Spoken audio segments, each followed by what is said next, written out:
મિત્રો, યાત્રામાં કોઈ ચોક્કસ નેતા ક્યારે જોડાશે એના માટેનો કોઈ અત્યારે નિર્ણય નથી થયો, પણ આ યાત્રામાં ક્યાંક રાહુલજી, ક્યાંક ખરગેજી, ક્યાંક પ્રદેશના પ્રમુખશ્રી, ક્યાંક અમારા પ્રભારીશ્રી, ક્યાંક પ્રદેશના અને રાષ્ટ્રીય જે મહત્વના નેતાઓ છે એ બધા જ લોકો, બધા જ અમારા રાષ્ટ્રીય ફ્રન્ટલના નેતાઓ, ક્યાંક યુથ કોંગ્રેસના રાષ્ટ્રીય અધ્યક્ષ, ક્યાંક મહિલા કોંગ્રેસના રાષ્ટ્રીય અધ્યક્ષ, ક્યાંક NSUIના રાષ્ટ્રીય અધ્યક્ષ, ક્યાંક અમારા OBC ડિપાર્ટમેન્ટ, તો જે પ્રદેશના અને રાષ્ટ્રીય જે મહત્વના નેતાઓ છે એ લોકો સમયાંતરે એમની સાથે વાટાઘાટ કરીને તારીખ, અમારું આખું શેડ્યુલ બની જાય એટલે કોને ક્યાં કન્વિનિયન્ટ છે એ પ્રમાણે એ લોકો જોડાશે. એવું પણ બની શકે કે કોઈ મહત્વના નેતા રાજકોટ ખાતે પણ આવે અથવા કોઈ મહત્વના નેતા અમદાવાદમાં ગાંધી આશ્રમ ખાતે પણ આવે. એ પ્રદેશના પ્રમુખશ્રી અને વિપક્ષના નેતા એ મળીને એ જાહેરાત કરશે.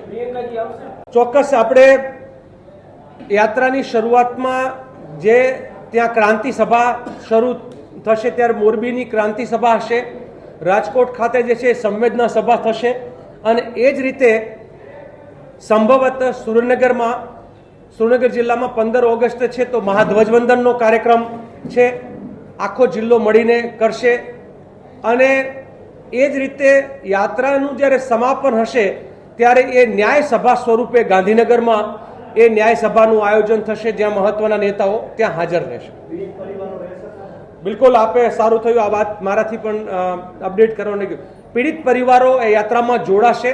એમાં ભાઈ જિગ્નેશભાઈ હમણાં તક્ષશિલાના પીડિત પરિવારો અને વડોદરાના જે હરણીકાંડના પીડિત પરિવારો જે છે એને મળીને આવ્યા.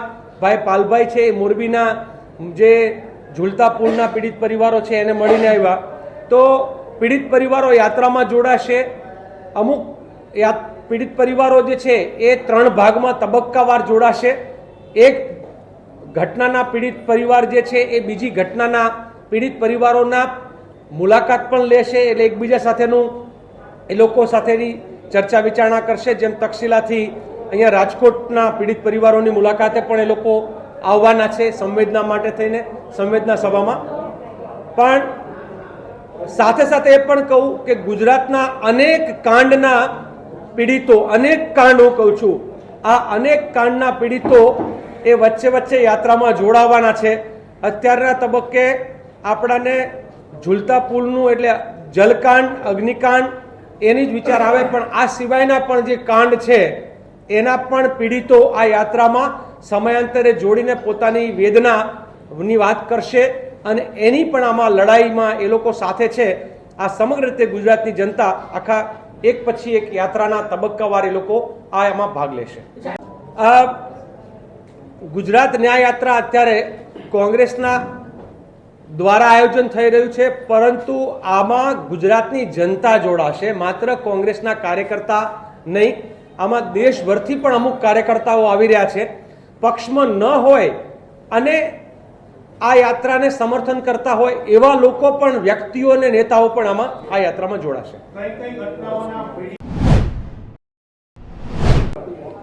સાથી લાલજીભાઈએ વાત કરી એ પ્રમાણે આપ સૌ મિત્રો જાણો છો કે ભ્રષ્ટાચારમાં ડૂબેલી ભારતીય જનતા પાર્ટીની આ સરકારે અપેક્ષા મુજબ જ TRP ગેમિંગ ઝોનની તપાસમાં કુલડીમાં ઘોળ ભાગ્યો. ભ્રષ્ટાચારમાં લિપ્ત ભારતીય જનતા પાર્ટીના નેતાઓ, મેયરો, સ્ટેન્ડિંગ કમિટીના ચેરમેન, કોર્પોરેટરો, ધારાસભ્યો, સંસદ સભ્યો કોઈની પણ સામે ગુનાહિત પ્રવૃત્તિ કરવા બદલ, ભ્રષ્ટાચાર કરવા બદલ, ગેરકાયદેસર રીતે આ TRP ગેમિંગ ઝોનને ચલાવવા બદલ જે લોકોએ રૂપિયા ખાધા એમાંના કોઈની પણ સામે કાર્યવાહી કરવામાં નહીં આવે એ સતત રાજકોટનું મીડિયા અને રાજકોટની આમ જનતા બોલતા હતા. એ જ પ્રમાણેની ભાજપના નેતાઓને આ તપાસની અંદર ક્લીન ચીટ આપવામાં આવી છે.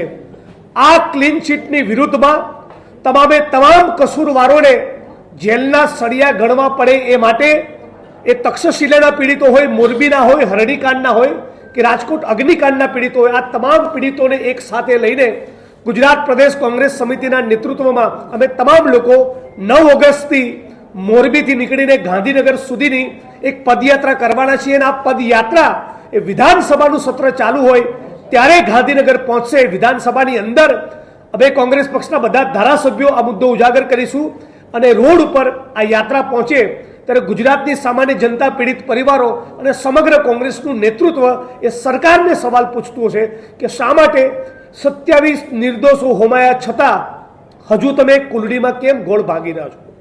મેં પહેલાં પણ કહેલું, અમે આખી ટીમ સતત કરી છે કે જ્યાં સુધી નોન કરપ્ટ અધિકારીઓને તપાસ સોંપવામાં નહીં આવે ત્યાં સુધી સાચી ન્યાયિક તપાસ થવાની નથી. અને એ જ બન્યું જેની રાજકોટમાં, સૌરાષ્ટ્રમાં અને ગુજરાતમાં ચર્ચા હતી કે ભાજપના નેતાઓ અને પદાધિકારીઓને બક્ષી દેવામાં આવશે અને ફક્ત એક સાગઠિયા એકમાત્ર જાણે જવાબદાર હોય એ પ્રમાણેનું ચિત્ર ઊભું કર્યું છે. એટલે ભાજપની આ ભ્રષ્ટાચારી નીતિની વિરુદ્ધમાં એક પણ સમાજને આ સરકાર એક પણ કાંડમાં પણ ન્યાય આપવા માંગતી નથી. આની વિરુદ્ધમાં અમે લોકોએ ન્યાય યાત્રાનું આયોજન કર્યું છે અને અમે લોકો સંકલ્પબદ્ધ છીએ, છેક સુધી લડી લેવા છીએ. ન્યાય યાત્રા બાદ પણ પીડિત પરિવારોની લડવાની તૈયારી હશે તો એ બાદના કાર્યક્રમ પણ અમે વિચારીશું, પણ આ મુદ્દો અમે છોડવાના નથી. તક્ષશિલા, મોરબી, હરણીકાંડ અને ટીઆરપી ગેમિંગ ઝોન ઉપરાંત ગુજરાતમાં જે પણ લોકોને અત્યાચાર, અન્યાય અને ભ્રષ્ટાચારનો સામનો કરવો પડ્યો છે એ બધા જ લોકોનું આ ગુજરાત ન્યાય યાત્રામાં સ્વાગત રહેશે.